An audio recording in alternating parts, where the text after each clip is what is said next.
오늘 수업은 사성제, 그리고 또 불교는 종교인가 철학인가, 이 두 주제에 대해서 이야기해 볼 건데요. 저희 학교에서도 제가 사성제나 뭐 12연기 이런 걸 수업을 하거든요. 불교 심리학을 하니까. 그런데 저희 학교에서 원하는 거는 이걸 외우는 겁니다. 사성제 뜻을 외우고, 사성제 안에 고진멸도 안에서 또 그 우리 팔정도라고 해서 도제 팔정도 안에 8개가 어떻게 되어 있는가, 또 팔정도는 3학으로 나눌 때 또 어떻게 나뉘어지는가. 지난 학기 때 중간 시험 쳐보신 분들은 좀 쉽게 이렇게 다가올 겁니다. 왜 이게 중요하냐면은 불교의 가장 기본적인 개념이고요.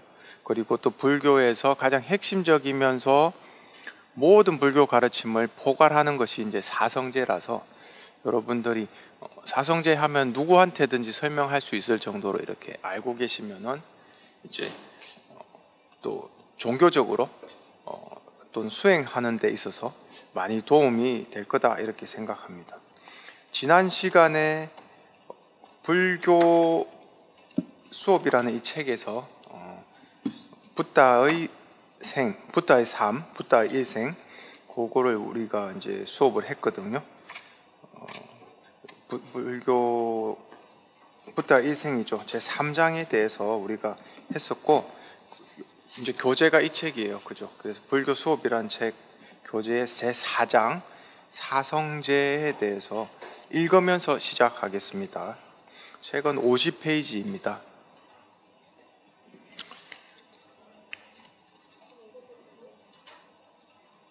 사성제는 4가지 성스러운 진리, 4가지 성자의 진실이라는 뜻입니다. 사성제라고 부르는 이유가 진실인데, 이 우주에 뭐 거역할 수 없는 또는 부정할 수 없는 진실, 진리인데, 성자들만이 깨달을 수 있는 진리다라는 뜻이죠. 그래서 이 진리를 아주 간단하게 표현하자면 괴로움, 괴로움의 발생, 괴로움의 소멸, 괴로움의 소멸로 이끄는 길, 이렇게 4가지로 나누는 겁니다. 그래서 그걸 더 간단하게 고집멸도 이렇게 부릅니다. 그래서 고집멸도라는 말로 많이 이야기를 합니다. 그런데 이 간단한 말 안에는 엄청나게 깊이 있고 넓은 진리가 포함되어 있어서, 우리가 사성제 이렇게 이야기하면 사실은 불교 해석학에서 이게 불교의 이론인지 불교의 이론이 아닌지를 판단하는 판단 기준이 이제 사성제 이론이 이 안에 들어가 있는가, 이렇게 보는 거거든요. 그러니까 또 불교의 가장 기본 전제가 되는 거죠. 우리가 불교라는 게 니까야는 이제 부처님의 말씀을 가장 시간적으로 가까운 시기에 담아냈기 때문에, 이제 초기 불교의 부처님께서 하신 말씀을 거의 잘 담아냈다라고 하는 경전이라면은, 반야경전이나 뭐 그 뒤에 나오는 중관, 유식 이런 대성경전들은 부처님 돌아가신 지 한참 후죠. 한 500년 지나서 그때부터 이제 나온 경전인데, 그러한 경전을 부처님의 말씀으로 인정할 수 있느냐, 그러한 의문도 들지 않습니까? 그죠? 예, 이게 부처님이 직접 말씀하신 게 아니고 후대의 사람들이 뭐 반야경을 만들고 또 뭐 금강경을 만들고 이런 식으로 만들었을 건데, 법화경도 마찬가지고요. 거기에 경을 읽다가 보시면은 부처님께서 말씀하시기를 이렇게 나오잖아요. 그럼 진짜 이거 부처님께서 말씀하신 거 맞아? 이렇게 생각하실 수 있을 겁니다. 그래서 테라와다 불교에서는 사실 대성경전을 이렇게 아주 중요하게 생각하지 않거든요. 왜 그러냐면 그분들은 붓다의 이제 자기들 전통의 니까야 불교만, 니까야 경전만 자기들은 중요하게 생각하겠다라고 하는 그런 시각이 있는 반면에, 또 대성경전을 다루는, 중요하게 생각하는 분들은 이건 사성제가 포함된 내용이기 때문에 당연히 이건 붓다의 말씀이다. 어떤 의미에서 붓다의 초기 불교에서 나오는 붓다의 말씀을 훨씬 더 풍부하게 해석하고 풍부하게 설명한 경전이다라고 해서 이건 붓다의 말씀에 위배되지 않는다라고 해서 불교 경전으로 치는 거죠. 그런데 그러한 판단의 기준 중에 하나가 사성제인지 연기법이 들어가 있는지 공사상이 있는지 이렇게 보는 겁니다. 그래서 이 사성제라는 건 상당히 중요한 진리인데, 이 진리가 뭘 뜻하는지 이제 조금 깊이 있게 이야기를 해보겠습니다. 여기 PPT에 나와 있는 거 잠깐 보겠습니다. 빨리 3장에서 말하기를 시타르타 고타마가 깨달음을 얻는 순간에 사성제에 대한 완전한 통찰을 얻었다고 한다. 이것은 끝없는 윤회에서 벗어나는 길을 말하는 것이다. 우리가 통찰이란 말 많이 듣습니다. 불교 공부하다 보면 이 통찰이란 게 뭐지? 라고 의문을 가질 수도 있지 않습니까? 근데 이거는 지식을 통해 가지고 얻는 알미 아니라고 제가 일전에 말씀드린 적이 있습니다. 이성적으로, 논리적으로 또는 합리성에 바탕해 가지고 생각을 거쳐 가지고 어떤 도달한 결론이 아니고, 직관적으로 자기 마음의 그 상태 또는 마음의 흐름, 이런 거를 계속 살펴보면서 그때 일어난 마음 활동에 대한 어떤 원리 같은 거를 아는 거죠. 그런 걸 우리가 통찰이라고 합니다. 그래서 불교 전통에서는 직관지라고 해서 이제 한자로 혈량이라고 부르거든요. 혈량을 사고를 통해서 아는 암, 그거는 이제 비량이라고 합니다. 그래서 혈량과 비량을 하나의 두 가지 지식을 얻는 방법이라고 이야기할 때 훨씬 더 중요하게 생각하는 게 혈량이다, 이렇게 보는 거죠. 직관지라고 하는 겁니다. 그럼 직관지가 뭔데? 생각이 개입되지 않았을 때 일어나는 알미입니다. 그럼 생각이 개입되지 않은 게 뭔데? 우리는 모든 대부분의 인식에서, 일상생활에서 일어나는 대부분의 인식에서 어떤 사물을 보거나 듣거나 할 때 바로 즉각적으로 거기에 대한 생각이 일어나거든요. 그래서 알아보는 거잖아요. 그죠? 우리가 그걸 재인이라고 하는데, 어떤 형태를 보면은 거기에 대한 재인이 일어납니다. 그건 왜 그러냐? 내 안에 있는 그 형태에 대한 지식이 바깥에서 들어오는 감각기관의 그 정보하고 이렇게 맞춰보고, 맞다, 이거 내가 아는 거야. 그래서 거기에 대해서 확신을 가지죠. 이런 거는 사고작용이 이제 개입되기 시작하면서 인식이 일어나는 거예요. 근데 그러한 사고작용이 개입되기 이전에 인식 방법, 그걸로 우리가 어떤 통찰을 얻는다라고 하니까, 조금 우리가 극단적으로 이야기하자면은 정말 우리 생각이 개입되지 않은 상태에서 계속 바라보고 있으면서 그것으로부터 알미 일어난다는 그런 걸 우리가 여기서 말하는 통찰이라고 합니다.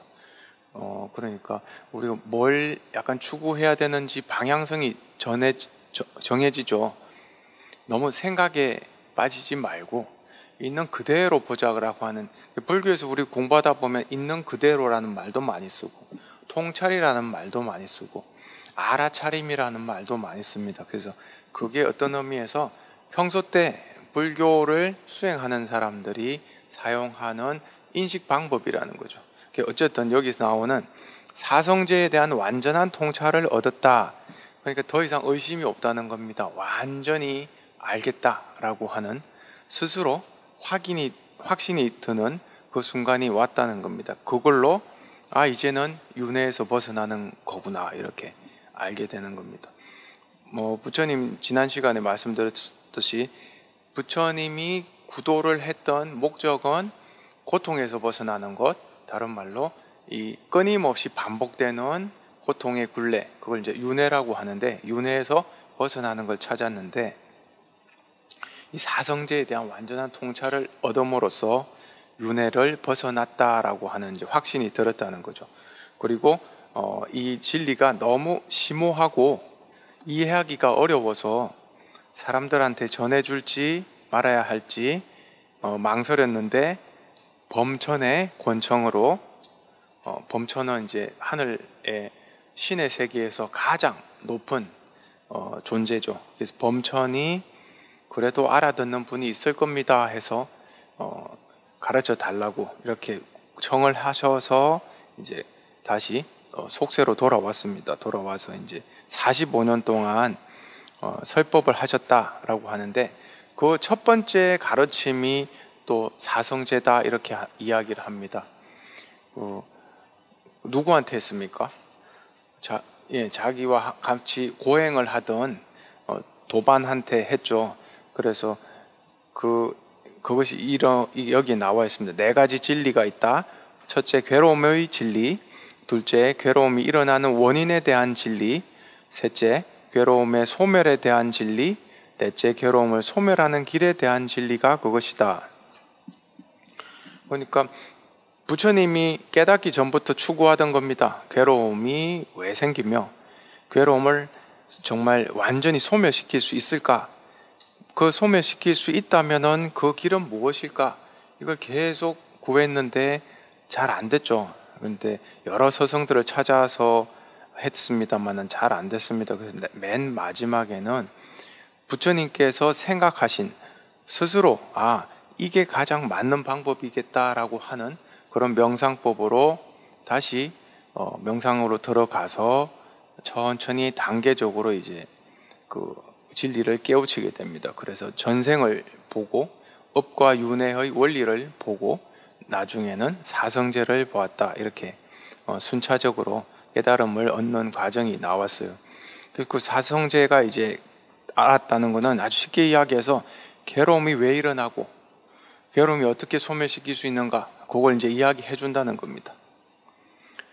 이게 별로 간단한 거 아닌가 이렇게 생각하실 수 있는데 잠깐 좀 들여다 보겠습니다.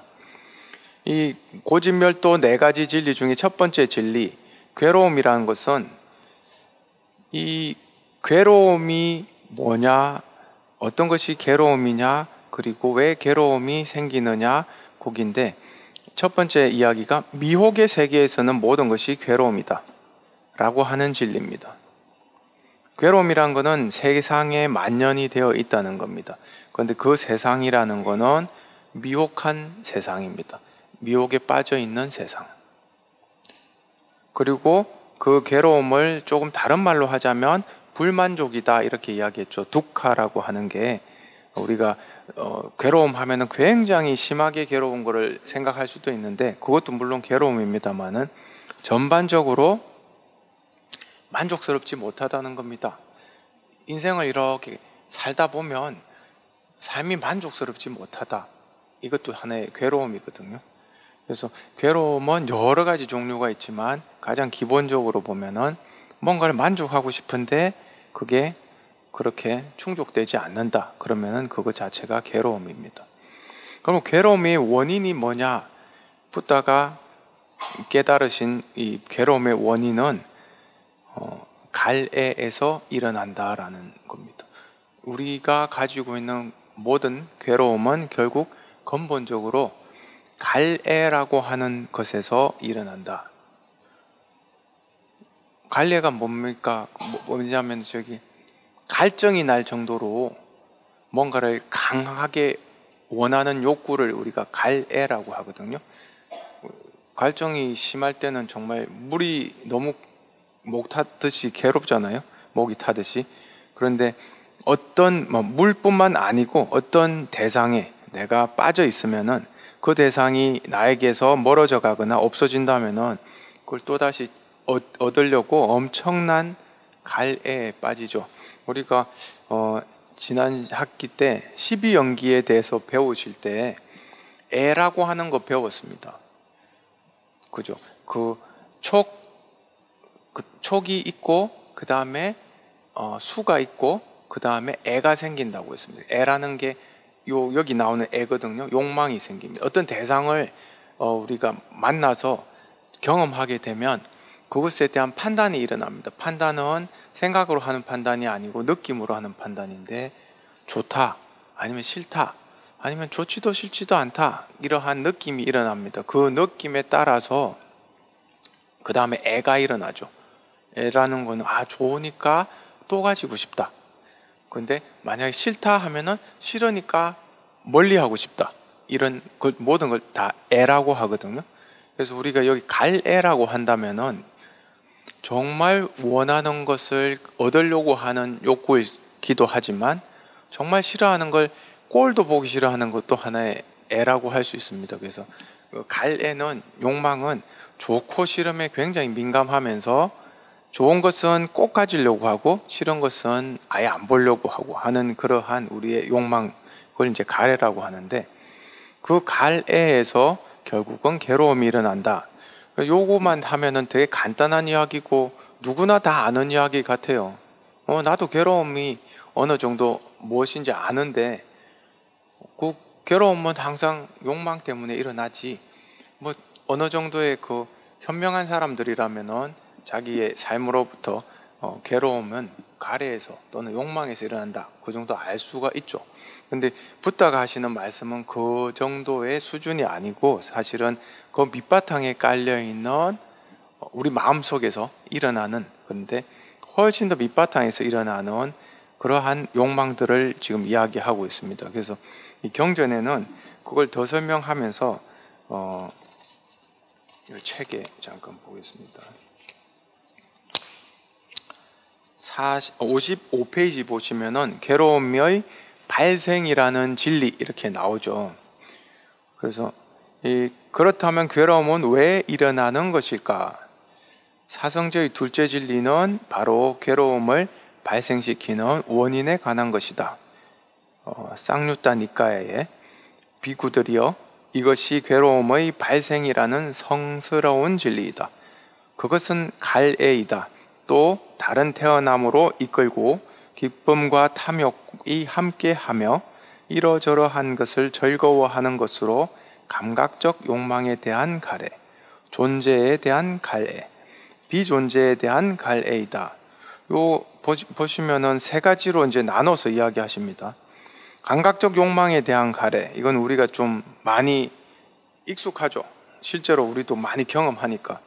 우리 몸에 좋은 거, 눈에 좋은 거, 어떻게 보면 오감에 좋은 거는 다 원하잖아요. 정말 그게 얼마나 또 큰 기쁨을 주는지 압니다. 뭐 오늘도 여러분들은 이제 오감에 대한 갈애가 있었을 거예요, 그죠? 누가 맛없는 거 주면은 먹다가 뱉어버리죠. 뭐 이런 걸 주냐고. 그건 이제 입으로 충족시키려고 하는 욕망이에요. 그리고 눈에 좋은 거, TV 틀다가 재미없으면 딴 데 트는 것도 시각적으로 뭐 어떤 충족이 안 되면은 다른 데로 옮겨버리거든요. 저도 라디오 방송을 자주 듣는 그 프로그램이 있는데, 어젠가 그 제가 좋아하는 그 라디오 DJ가 감기가 걸리셨더라고요. 목소리가 전혀 달라요. 다르고 숨소리가 되게 거칠고 짧아요. 호흡이. 그게 라디오 방송이니까 다 들리죠. 그걸 못 듣고 있겠더라고요. 불편해서. 내가 마음이 막 아파요. 그러니까 좋아하는 라디오 DJ인데도 불구하고 다른 방송으로 돌려버리는, 그건 일종의 욕망 때문에 그렇습니다. 좋은 것을 취하려고 하는 욕망 때문에. 그러니까 감각적 욕망에 대한 갈애는 정말 우리가 평소 때 많이 경험하고 있는, 실제로 알아차릴 수 있는 욕망입니다. 존재에 대한 갈애, 이거는 조금 이제 우리가 잘 알지는 못하지만 사실 우리한테 깔려 있죠. 존재에 대한 갈애라는 거는 내 삶에 대한 살고 싶은 욕망입니다. 살고 싶은 욕망. 누구든지 겉으로는 표현 안 하고 또 속으로도 내가 살고 싶은 욕망이 있는지 없는지 잘 못 느끼지만, 항상 우리의 행위는 살자고 하는 삶에 대한 욕구에서 나오죠. 이걸 조금 더 넓히면은 있는 것에 대한 욕망입니다. 다른 말로 우리가 경험하는 모든 것을 있는 것이라고 믿고 싶은 욕망이 있습니다.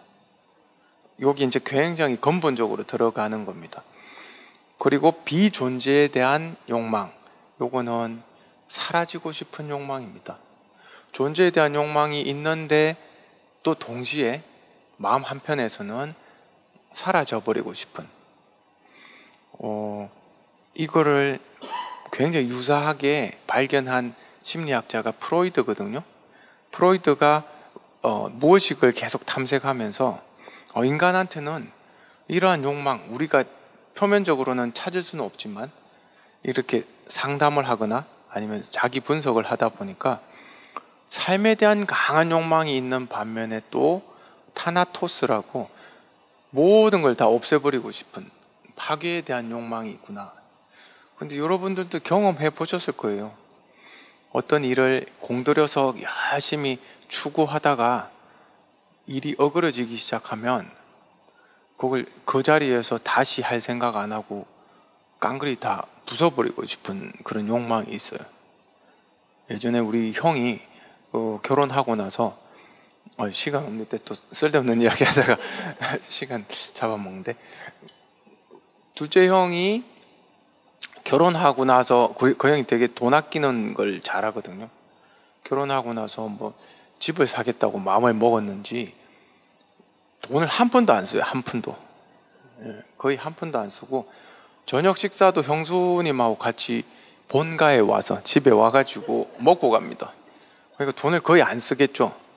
그래서 뭐 1년인가 1년 반을 그렇게 사는데 되게 열심히 돈을 모으더라고요.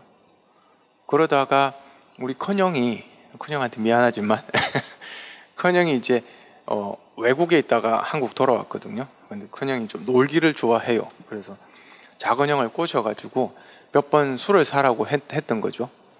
그래서 술을 사고 뭐 이렇게 자꾸 데리고 다니고 하다 보니까 작은 형이 이제 돈이 나가기 시작합니다. 나가기 시작하면서 어느 날 갑자기 저 형이 완전히 달라진 걸 봤거든요. 돈을 펑펑 쓰기 시작합니다. 그러다가 왜 돈 모은다더니 왜 그러냐고 하니까 뭐 그럼 모아서 뭐 하냐고 그러더라고요.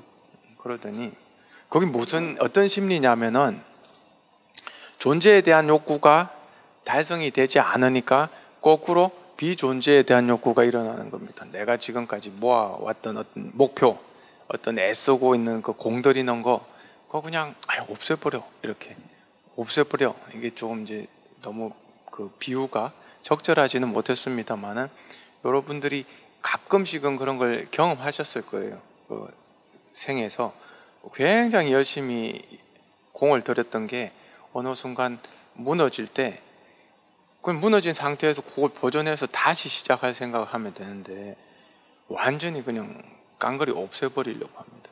절멸, 비존재로 돌아가는 거죠. 그러한 욕구에 사로잡힐 때는 굉장히 조심해야 되겠죠. 그 욕구가 가장 극단적인 게 이제 목숨을 버리는 거죠. 자기 자신의 삶을 그냥 없애버리는 거예요. 그러니까 그러한 욕구가 우리 속에 존재한다는 거죠. 그래서 그것을 초전 법륜경에 나오는데, 요게 이제 왜 이 괴로움의 원인에 대한 진리가 얼마나 어려운 거냐면 철학적으로도 찾을 수가 없어요. 철학자들이 뭐 서양 철학자들도 마찬가지고 많은 괴로움의 원인에 대해 찾아보려고 했는데 그렇게 찾아지지가 않고, 왜 그러면 생각으로는 알 수가 없는 거니까요. 결국 프로이드는 굉장히 근접하게 갔습니다. 그런데 우리가 이 대성불교 아까 말씀드렸는데 대성불교에서 좀 더 쉽게 잘 설명해 주는 데가 이제 유식불교라고 하는 데가 있습니다.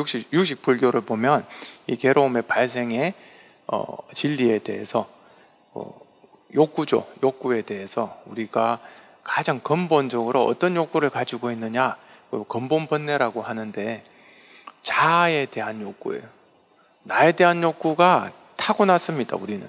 그 다음에 대상에 대한 욕구, 우리가 인식하는 모든 것에 대한 욕구, 그게 순간순간 매순간 일어난다는 거죠. 그걸 이제 여러분들 유식 공부하시다 보면은 근본 번뇌 해가지고 아집, 법집 이렇게 배우거든요. 거기 괴로움이 발생하는 진리에 해당하는 대성불교의 설명이에요. 그래서 아집법집이라는 거는 우리가 눈을 떠서 대상과 접촉하면서 인식을 하는 그 매 순간 나에 대한 믿음이 계속 일어납니다. 이걸 그러니까 대상을 만나는 인식을 하는 나에 대한 믿음이 계속 일어나고, 또 내가 접촉하는 그 대상에 대한 믿음, 다시 말해서 내가 지금 보고 있는 이 대상, 듣고 있는 이것이 있다라고 하는 확신이 계속 일어납니다. 그와 동시에 나에 대한 집착이 일어나고 대상에 대한 집착이 일어납니다. 그러니까 우리는 눈을 떠서 어떤 활동을 시작하는 함과 동시에 나도 있고 바깥 세상도 있고, 나는 굉장히 중요한 존재고 바깥 세상도 굉장히 중요한 존재라서 이러한 세상으로부터 나는 기쁨과 행복을 얻는다라고 하는 이 통틀어서 이러한 것이 계속 일어나고 있다는 거죠. 그게 어디서 일어나냐면 우리 잠재의식 속에 있는 알라야식이라고 하는 그 종자들이 계속 쏟아져 나오는 거예요. 그러한 것을 우리가 윤회라고 하거든요. 윤회라는 게 죽고 태어나는 것도 말하지만, 사실은 내 생각이 바깥 세상을 만들고 바깥 세상으로 인식한 것이 또 속으로 들어와서 또 안을 형성하고, 그 안에 있는 것이 또 바깥으로 투사되어서 바깥이 있는 줄 착각하고, 이렇게 계속 돌고 하는 그 세상. 그래서 그 미망 속에 빠져서 빠져나올 방법이 전혀 없어요. 그러니까 이 우리 고진멸도에서 집에 대한 이 진리는 굉장히 정밀하게 설명할 수가 있습니다. 공부를 하다 보면. 그런데 붓다는 사상으로 아신 게 아니고 통찰로서 아시는 거죠. 통찰로 알았다는 거는 마음 저 밑바탕에서 일어나는 걸 다 보고 계시는 거죠. 보통 사람하고 붓다의 차이점이라고 한다면은, 보통 사람도 마음속에 어느 정도까지는 뭐가 일어나는지 감지를 하거든요. 되게 훈련을 통해서. 우리 알아차림 연습을 자꾸 하다 보면 말을 하는 중에 내가 지금 이 말을 왜 하지라는 게 이렇게 안에 있는 욕구나 어떤 여러 가지 뒤틀어진 감정도, 내가 원하는 이런 것들이 이렇게 드러나요.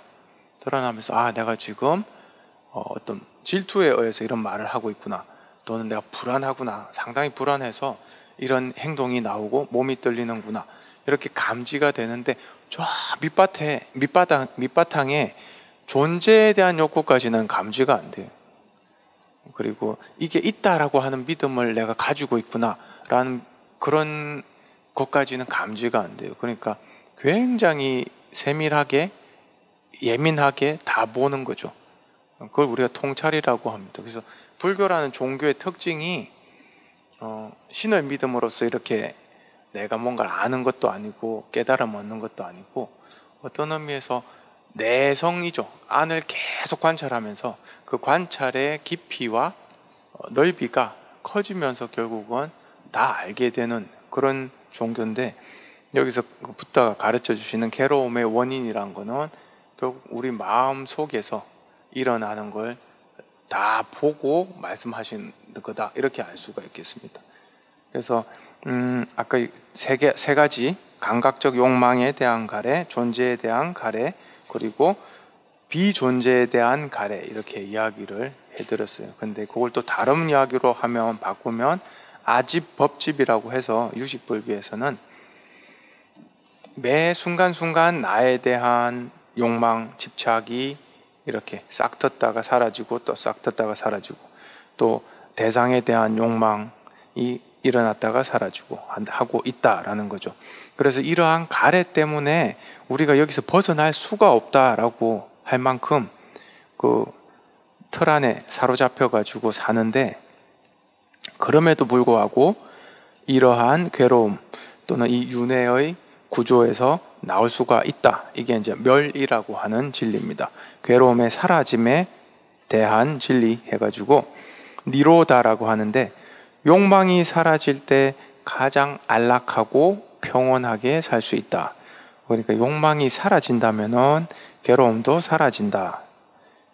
해탈을 얻게 될 것이다. 이렇게 하는 거죠. 그래서 갈애를 없앤 상태가 바로 우리가 원하는 평온하게 살 수 있는 이상적인 상태다 이 말입니다. 그리고 이 갈애를 사라지게 하기 위해서 부지런히 계속 해야 하는 방법이 있는데 그게 8가지 방법이 있다 해서 도제라고 해서 괴로움을 사라지게 하는 길이라고 하는데 요걸 8가지로 나눠서 잘 설명해 주셨거든요. 그래서 이 8가지를 또 오늘 이야기를 해보겠습니다. 그래서 8가지 간단하게 이야기하면 개정해 삼학이라고도 부릅니다. 개는 그 8가지 중에서 정어, 정업, 정명, 그러니까 우리가 규칙을 잘 지키는 거죠. 생활 규칙을 벗어나지 않고 이 틀 안에서 계속 몸과 마음을 하나의 훈련을 시켜 나가는 것, 이거를 이제 개라고 해서 바르게 말하고 바르게 행동하고 바른 직업을 얻어서 그렇게 생활에 매진하는 것. 그 다음에 정 해가지고 우리 정 하면은 명상이 생각나죠. 삼매를 닦는 명상, 또 그러한 명상만 있는 게 아니고 사띠 명상이라고 알아차림을 자꾸 개발하는 명상. 그리고 그걸 하려면 항상 마음가짐이 게으르지 않고 부지런하게 닦아 나가는 마음이 있어야 됩니다. 그리고 정진이라고 하는데, 그래서 이 명상에 관한 정정진, 정념, 정정 이 3가지, 그리고 해라고 해서 바로 보고 바르게 생각하는 것, 이걸 지혜라고 합니다. 여기 정견이라고 나오는데 정견은 사성제에 입각해서 세상을 바라보는 시각, 그걸 우리가 정견이라고 하거든요. 그래서 정견이 이렇게 갖추어지면 또 거기에 따라서 생각이 아주 바르게 되죠. 삿된 생각을 안 하게 됩니다. 삿된 생각이 일어났다가도 정견에 비추어 보면은 이 생각은 안 하는 게 낫다. 그래서 옳은 생각으로 바꾸자 하는. 그래서 지혜, 정견에 기초해서 정사유가 일어나서 팔정도를 쭉 닦다가 보면 맨 끝에 다시 정견이 확립이 됩니다. 실제로 이제 우리 지혜를 얻는다고 하죠. 그래서 그거를 통찰이 일어났다라고도 이야기하고, 그래서 지혜가 일어나는데 이 팔정도의 이 가르침을 계속 이렇게 공부하다 보면 가래가 없어지는 게 먼저일까요? 지혜가 먼저 일어나야지 가래가 없어질까요? 이거는 좋은 질문이기도 합니다. 계속 이렇게 수행을 하는데 맨 끝에 깨달음을 얻기 직전에 욕망이 완전히 다 사라져서 여기 안락하고 평온한 마음가짐 상태가 돼야지 지혜가 이렇게 일어날까요? 아니면은 욕망이 약간이라도 남아있지만 지혜가 통찰이 탁 일어나면 그 욕망 자체도 완전히 사라져 버릴까요? 동시에 탁 같이 맞물려 가지고 딱 와야 돼요? 저도 잘 몰라요, 사실은. 여러분들이 한번 궁금하게 느끼시면서 자꾸 알아차림 명상을 해보세요. 그리고 개를 자꾸 지키시고, 개를 지키는 이유는 개가 내 몸에 배이기 시작하면은 굉장히 마음이 편해져요. 안정되게 됩니다. 개를 어기게 되면, 개를 어긴다는 게 어떤 의미에서 욕심에 가까운 행동을 하는 거죠. 욕심에 바탕한 행동을. 그럼 처음엔 되게 좋죠. 탐욕에 빠져서 어떤 행동을 하면 굉장히 즐겁거든요. 근데 그 즐거움을 맛봤을 때 그 뒤에부터는 불안이 같이 이렇게 따라 나옵니다. 우리 마음가짐에서 보면 즐거움을 어느 정도 느끼고 나면 갑자기 마음이 동요가 되기 시작하면서 불안하죠.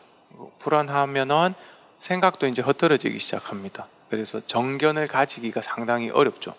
그러니까 어떻게 보면 이 팔정도라는 거는 서로 아기가 딱딱 맞아가지고 하나만 어떻게 약간 소홀히 해도 전체적으로 다 이렇게 어그러지기 시작하는 거죠. 그래서 이 개를 보통 특히 심리학 공부하다 보면 불교 심리학을 이제 떼서 불교에서 중요한 것만 이렇게 떼가지고 심리 치료에 자꾸 쓰려고 하다 보면 제일 소홀히 하는 게 개거든요. 개율을 지키는 것. 왜냐하면 일반 사람들은 개율을 받지 않으니까. 근데 일반 사람들이 마음 챙김만 자꾸 연습하면서 생활하는 거는 거의 개에 맞지 않는 행동을 자꾸 하다 보면 별 효과가 없어요. 효과가 없는 게 잠시 동안 힘들 때만 그걸 열심히 할 뿐이지 평소 때 이렇게 평온한 상태로 잘 이루어지지 않습니다. 그러면서 지혜가 잘 안 생깁니다. 지혜가 안 생긴단 말은 어딘가에 생각에 빠져가지고 뭔가 꼭 해야 되는 그런 어떤 강박에 사로잡히죠. 그래서 이 괴로움을 사라지게 하는 길, 굉장히 평범하게 이렇게 서술되어 있습니다만은 이걸 계속 꾸준히 따라간다는 것은 보통 어려운 일이 아니죠. 우리 보통 사람한테. 그래서 이 네 가지 성스러운 깨우침에 대한 개요를 말씀을 드렸습니다. 그러면 여기에 먼저 다시 처음으로 돌아가서 사성제라고 하는 게 나오는데, 이 마찌마 니까야에 보면 부처님의 깨달음이 도대체 뭘 부처님의 깨달음이라고 하냐, 거기에 대한 간단한 정리가 있어요. 그래서 마음의 모든 방해물들을 멸하고 마음의 집중을 완전하게 한 다음 붓다는 세 가지 지식을 얻게 됐다고 합니다. 그래서 전생에 대한 통찰, 전생이 보이는 거예요. 전생, 전전생, 전전전생. 그리고 거기에 보이기 시작하면서 업의 작용이 이제 이해가 되는 거죠. 그리고 업이 어떤 방식으로 일어나서 윤회를 이끄는지, 그거는 이제 아까 말씀드렸던 우리 욕구, 욕망이 어떻게 우리 인식을 지배하는지, 그것도 하나의 업에 대한 통찰입니다.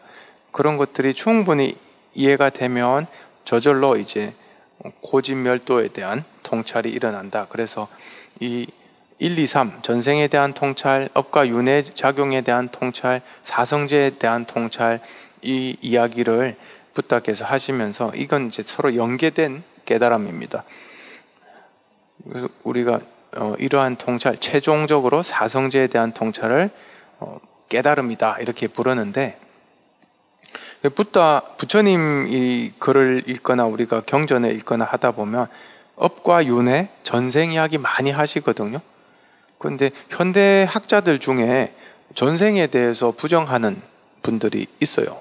불교가 윤회, 업 이런 걸 설명을 하지만 사실 전생은 부처님이 제자들을 좀 가르치기 위한 방편으로 전생, 윤회 이런 거를 했을 거다. 전생이 어디냐? 약간의 그 현대 상식, 과학에 어거한 현대적인 어떤 상식에 바탕을 해가지고 전생을 부정하는 불교학자도 있습니다. 심지어.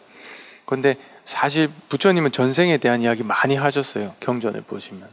여러분들이 경험을 안 해봤다고 해서 부처님의 말씀을 부정할 수는 없거든요.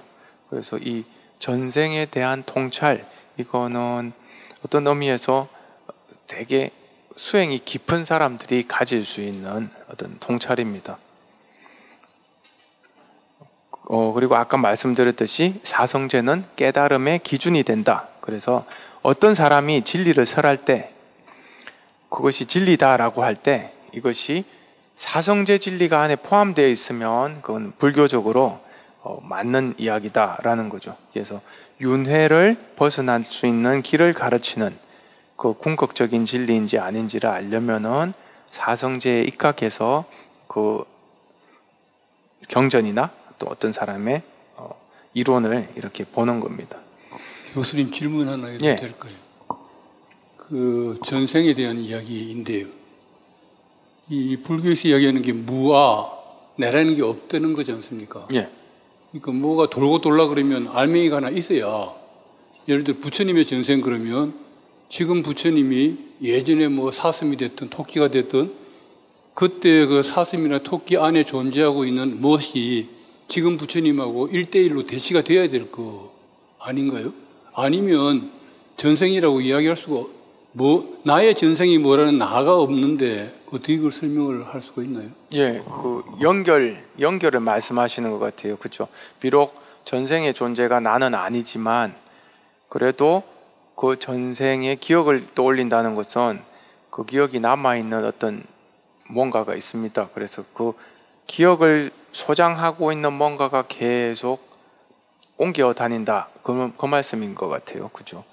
그리고 토끼였을 때의 기억도 나중에 지금 붓다가 되어서 깨달음을 얻었을 때 그 기억마저도 기억나는 거 보면은 그때 기억이 어딘가에 소장이 되어서 그 소장된 그것이 몸을 새로 받아서 계속 떠돌아다니지 않느냐, 그렇게 말씀하실 수 있죠.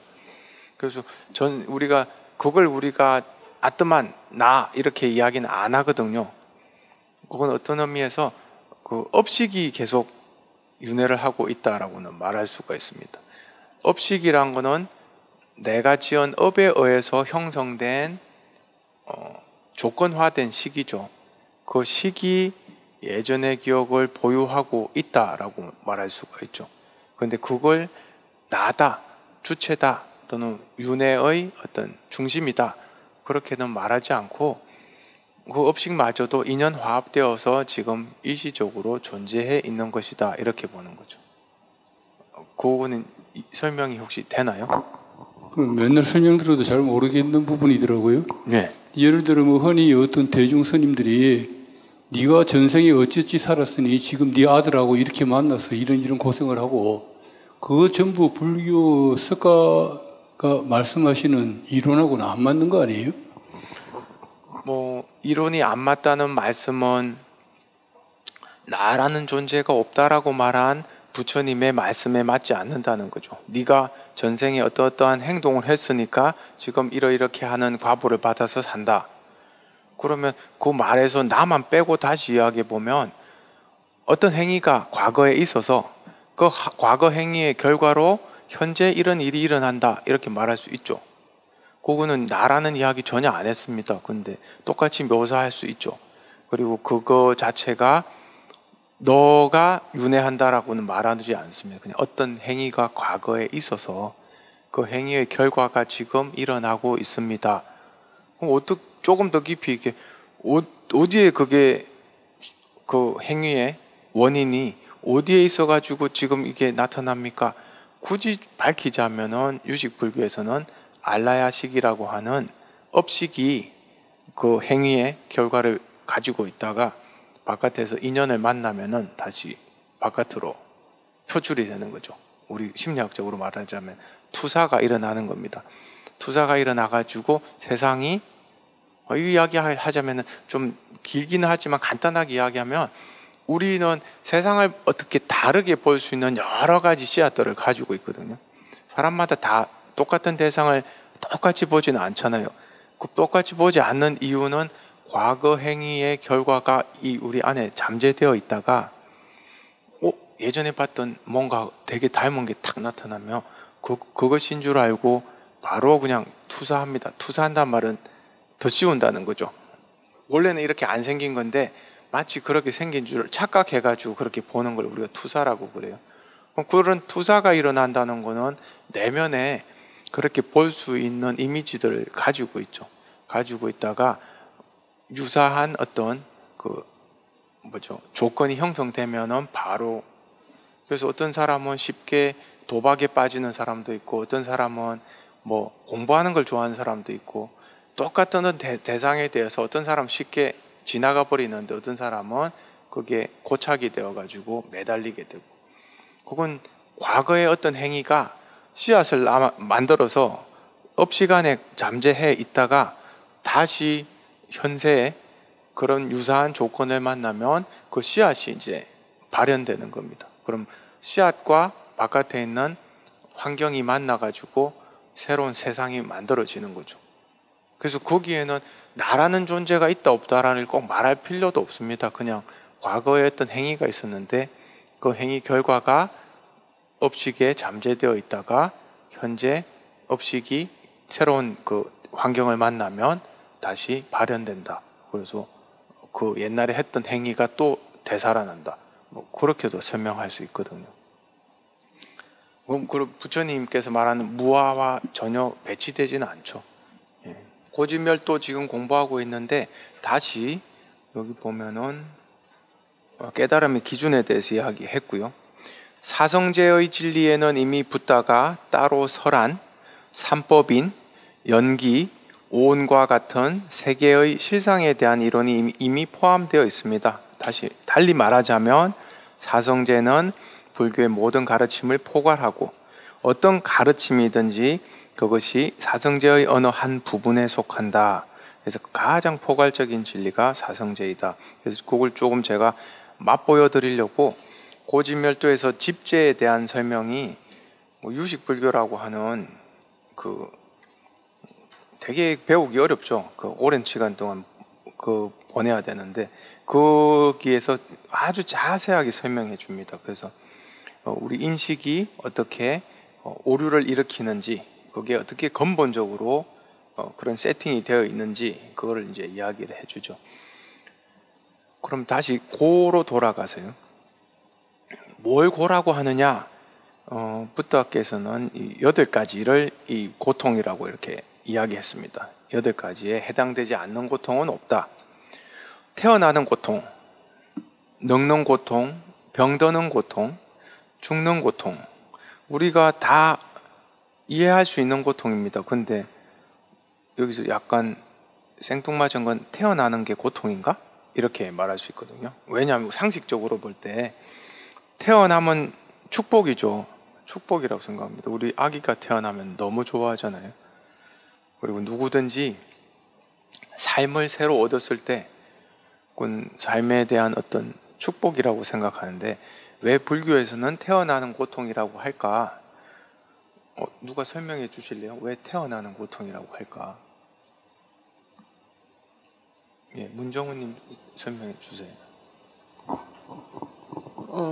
일단 그 산모에서 이렇게 출산하는 과정에서도 예.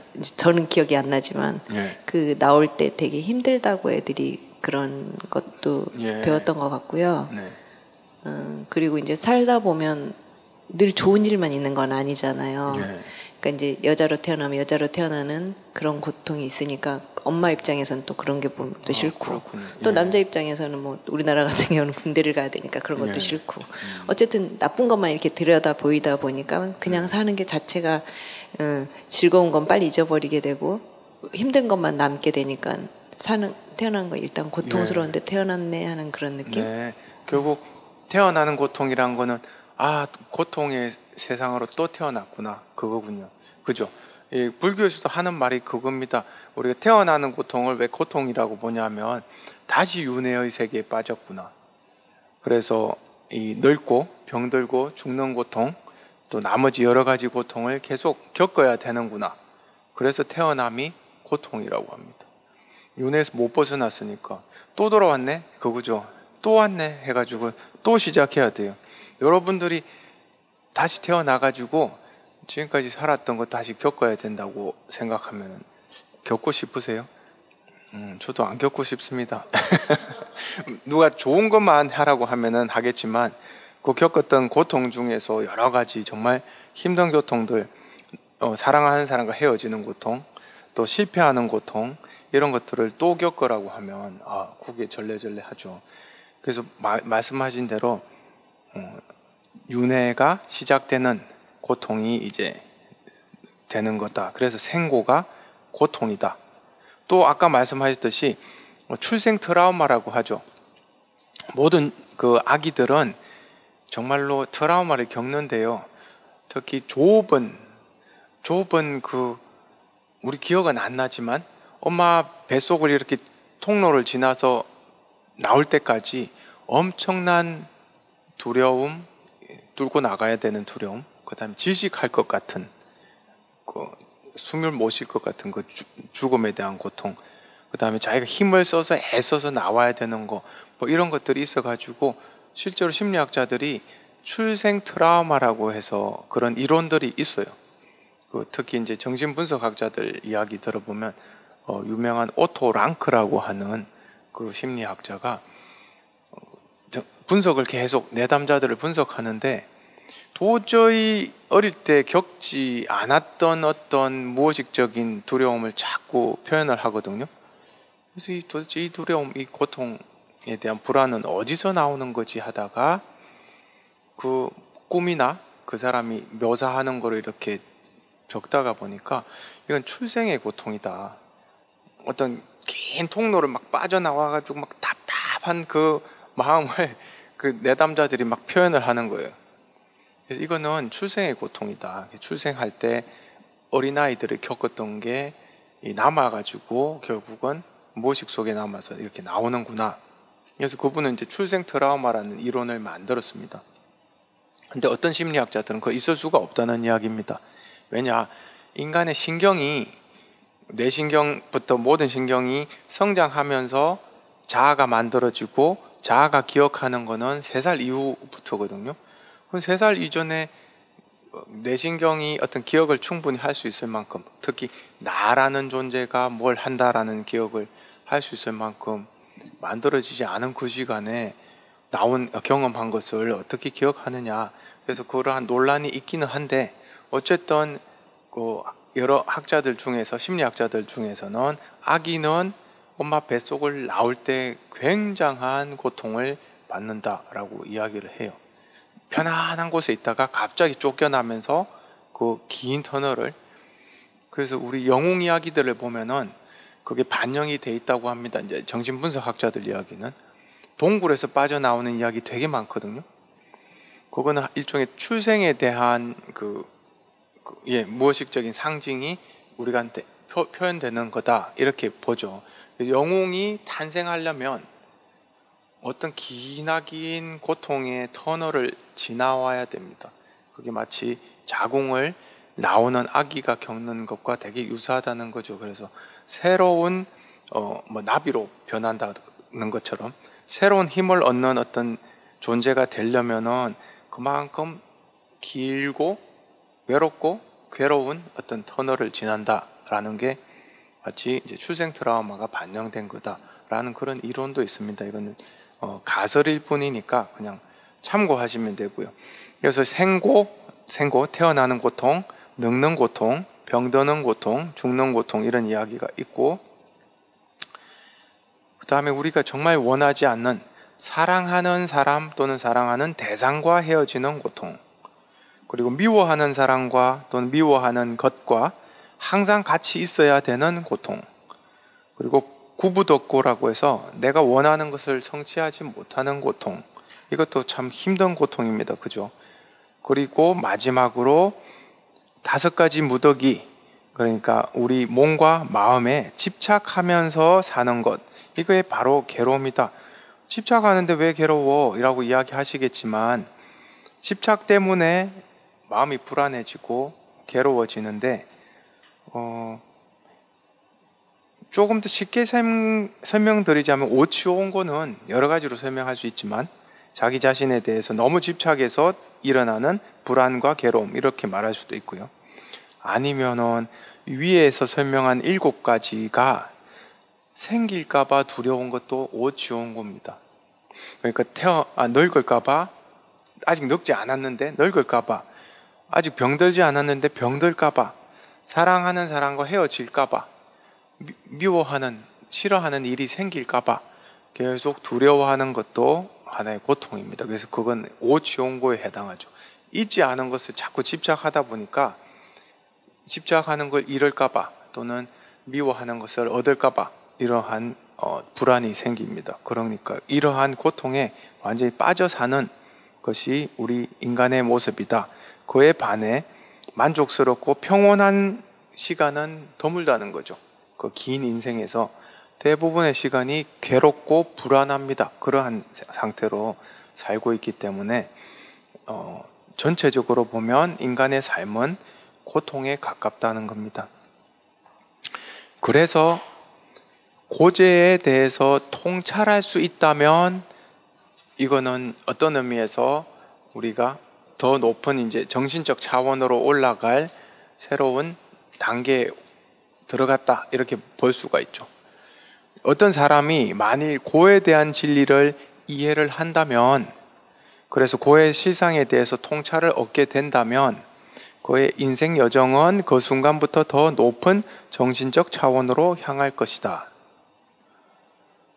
여기에 동의하십니까?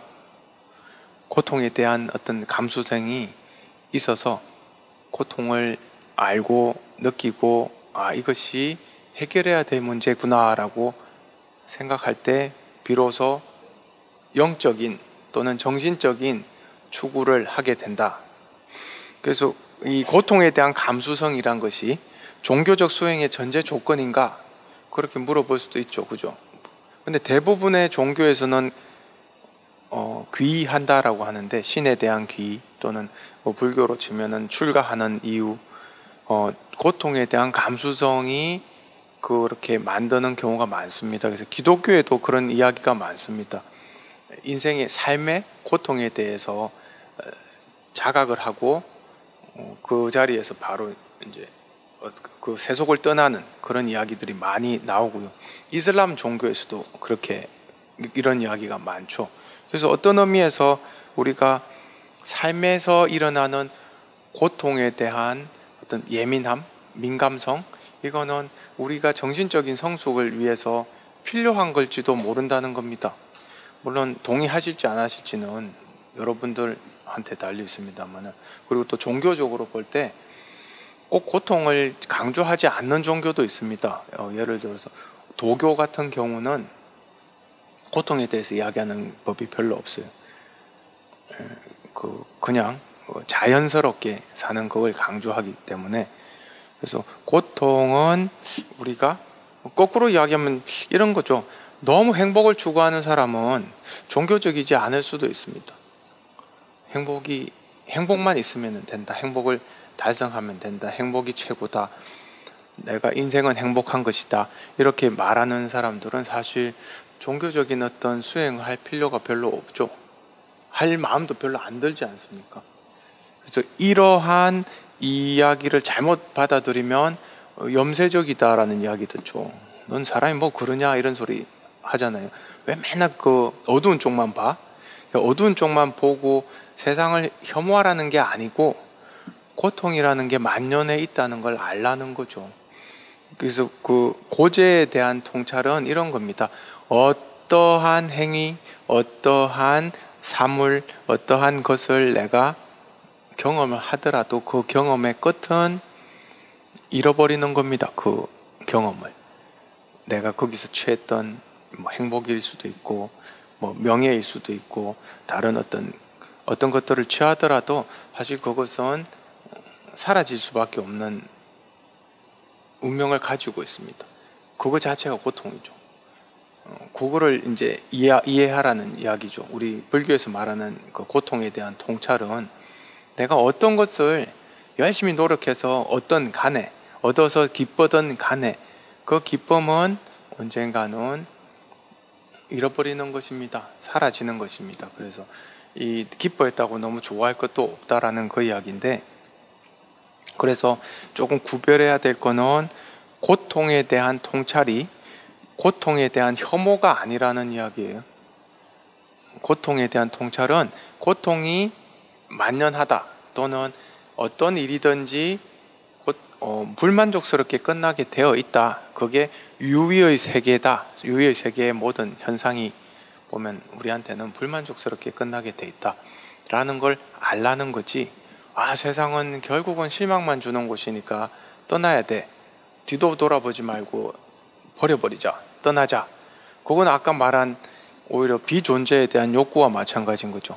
비존재에 대한 욕구라는 거는 보기 싫은 건 안 보려고 하는 그것도 하나의 갈애입니다. 갈애. 우리가 고통에 대한 혐오는 오히려 갈애에 가깝고, 담담한 마음으로 세상에 대한 시각이 결국은 모든 것이 일어났다가 유지되었다가 사라지기 마련이구나. 그 마음을 그 마음이 아니고 그걸 자꾸 보는 거죠. 현상을 통해서. 그래서 현상을 통해서 계속 확인하는 것. 고통이 일어났다가 고통이 아니고 뭔가가 일어났다가 기쁨을 줬다가 결국은 사라지게 되고 하는, 그걸 자꾸 확인하는 것을 우리가 사성제에 입각한 견해라고 하거든요. 그걸 정견이라고 합니다. 우리 팔정도에서 말하는. 그래서 그런 마음가짐을 가지고 있다고 해서 내가 염세적이다라고 생각하실 필요는 없어요. 그냥 담담한 마음으로 세상을 바라보는 거죠. 그리고 기쁜 마음이 일어나면 기뻐하면 되는 거고, 즐거움이 일어나면 즐거워하면 됩니다. 하지만 거기에 빠지지는 않겠죠. 그런 사람들은. 왜냐하면은 어차피 모든 유의의 세계는 일어났다가 사라지기 마련이라 결국은 내가 얻을 건 없는 거예요. 그래서 일어난 즐거움은 즐거워하다가 거기 이제 즐거움이 사라지면 즐거움이 사라졌구나 알면 되는 거죠. 그래서 고통에 대한 감수성은 불교에서는 어떤 의미에서 수행의 전제 조건이 될 수 있습니다. 하지만 그건 세상에 대한 혐오가 아니라는 거. 그래서 그거가 이제 헷갈리시면 안 되겠죠.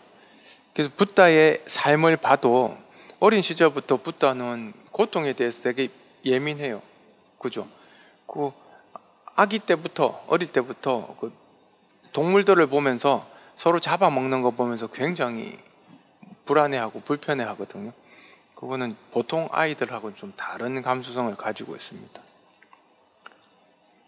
설사 깨닫지 못한 삶은 괴로움이라는 진리를 자각했다고 하더라도 깨달음을 향한 길로 들어서지 않으면 아무 소용없다. 그러니까 고통에 대한 감수성을 가지고 고통을 이렇게 바라보는 시각을 가져서 세상은 결국 불만족스러운 거구나라는 진리를 자각했다고 하더라도 팔정도를 닦지 않으면 소용없다는 겁니다. 그냥 세상은 그런 거니까 라고 하면은 나한테 아무런 도움이 안 된다는 거죠. 내가 여기서 어떤 나올 방법을 찾아서 그 방법을 닦아 나가야 된다라는 겁니다. 그래서 갈애에 대한 이해, 그리고 괴로움의 원인을 끊고 괴로움으로 벗어나는 방법을 간단 없이 수행해야 된다. 그래서 우리가 이러한 불교 공부를 하고 있으면은 결국은 팔정도, 도제를 닦기 시작해야 됩니다. 여러분들이 불교에 대해서 이렇게 사성제를 공부하다가 수긍이 되면 그렇다. 이 진리가 보통 진리가 아니구나. 참다운 진리를 이야기하는구나. 그런데 그냥 생각으로 좋은 사상이다 라고 생각하고 책을 덮어버리면 아무런 도움이 안 되는 거죠. 그래서 어느 정도 내 마음이 청정해지고 이 괴로움의 길에서 나오는 방법을 찾으려고 애를 써야 된다는 겁니다. 그래서 여러분들이 정말로 실제로 일상생활에서 팔정도를 어느 정도 수행하시는지 한번 이렇게 생각해 볼 필요도 있습니다. 생각해 보실. 왜 그러냐면은 우리 존재가 자꾸 행복하려고 하거든요. 우리가 가지고 있는 갈애가 나라는 존재를 자꾸 충족시켜 주려고 하고 잘나야 되고 세상에 나왔으면 뭔가 멋지게 살아야 되고 돈도 많이 벌어야 되고 건강해야 되고 뭐 해야 될 게 되게 많습니다. 그럼 그거 막 추구하다 보면은 결국은 갈애의 세계로 다시 빠지게 되죠. 근데 그게 빠지게 되는 게 좋지 않다는 거 알면서도 또 빠지게 됩니다. 저도 공부하다 보면은 저도 오랫동안 불교를 공부했는데 그래서 어떤 때는 물질에 대한 욕구가 많이 없을 때도 있어요. 근데 어떤 때는 갑자기 내가 벌어놓은 게 하나도 없는데 이거 어떻게 살지 하는 걱정에 사로잡힐 때도 있거든요. 그거는 이제 존재에 대한 욕구가 확 커질 때죠.